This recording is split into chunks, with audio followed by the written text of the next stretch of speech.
सबसे पहले पूरे पाकिस्तानी नेशन को मुबारक हो। हमारा लड़का गोल्ड लेकर आया है, गोल्ड।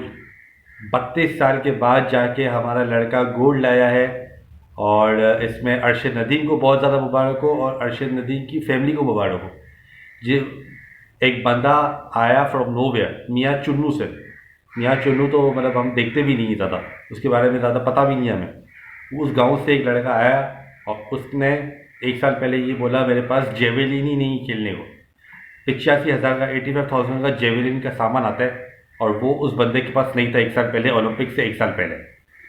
इसके बाद इधर उधर से भागम करने के बाद, काफ़ी भागम करने के बाद, गवर्नमेंट को बोलने के बाद, डिफरेंट ऑर्गेनाइजेशन को बोलने के बाद उसको स्पॉन्सरशिप मिली और उसने 1 साल पहले जेवेलिन का सामान लिया।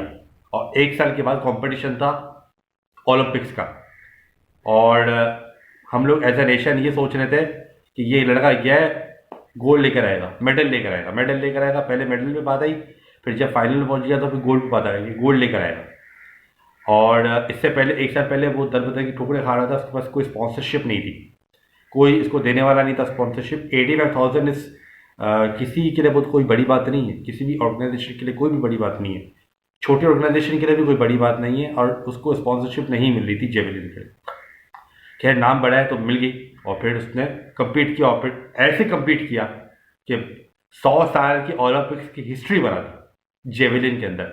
92.97 मीटर का जो इसने सेकंड जो थ्रो फेंका है, पहला थ्रो फाउल हो गया, लेकिन जो 92.97 मीटर का जो इसने थ्रो फेंका सेकंड में, ओहो वो कमाल था। वो 100 साल की ओलंपिक्स की हिस्ट्री का रिकॉर्ड ही तोड़ दिया उसने। सब बोला भाई आया हूं तो गोल्ड नहीं जीतना है, अपनी लेगेसी छोड़नी है, अपनी छाप छोड़नी है जेवलिन के अंदर, कि आने वाली जनरेशन मुझे देखे। 92.97 मीटर का उसने थ्रो फेंका है और इसके बाद एक और थ्रो फेंका है जो अबव 90 था, 91.79 का था। 91.79 मीटर का उसने थ्रो फेंका है, वो एक और थ्रो फेंका है। दो उसने 90 से ऊपर थ्रो फेंके, एक 92, एक 91। और इसके बाद जो मतलब जो सिल्वर मेडल ले रहा है नीरज चोपड़ा, उसका थ्रो 90 पे गया ही नहीं है। इस बंदे ने 2 90 पे मारे हैं। इस बंदे ने, अरशद नदीम ने 2 90 में मारे हैं। नीरज चोपड़ा का जो हाईएस्ट था वो 89.45 का था, वो 90 भी उसने टच नहीं किया।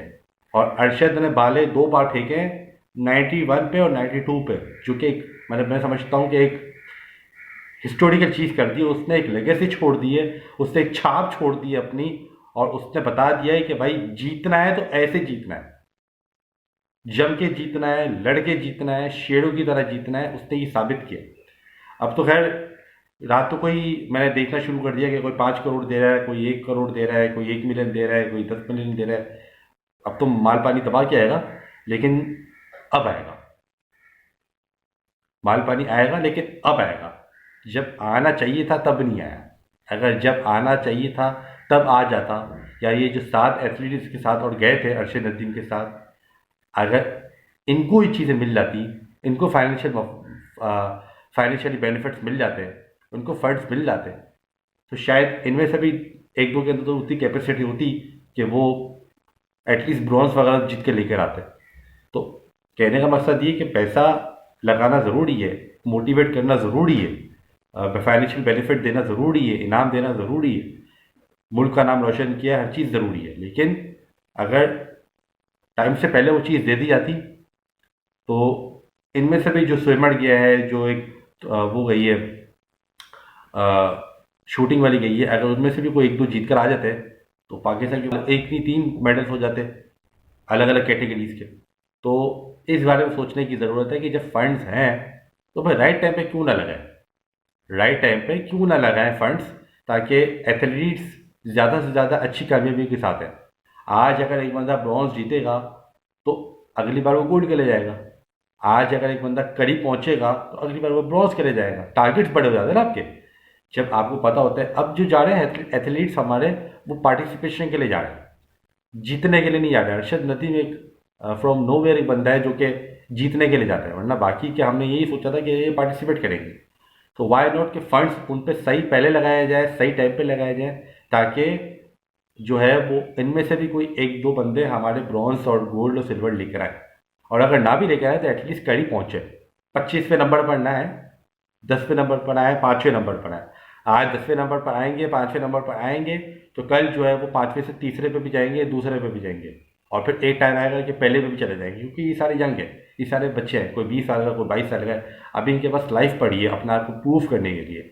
तो पैसे अगर मिलेंगे, फैसिलिटीज मिलेंगी, तो फिर जाहिर सी बात है रिजल्ट भी आएंगे। क्रिकेट के अलावा दूसरी चीज़ें दिखने की भी ज़रूरत है पाकिस्तान को, बिकॉज पोटेंशियल है। और जैसे क्या खूब का है, ज़रा नाम हो तो ये ज़मीन बड़ी जरखेज़ है।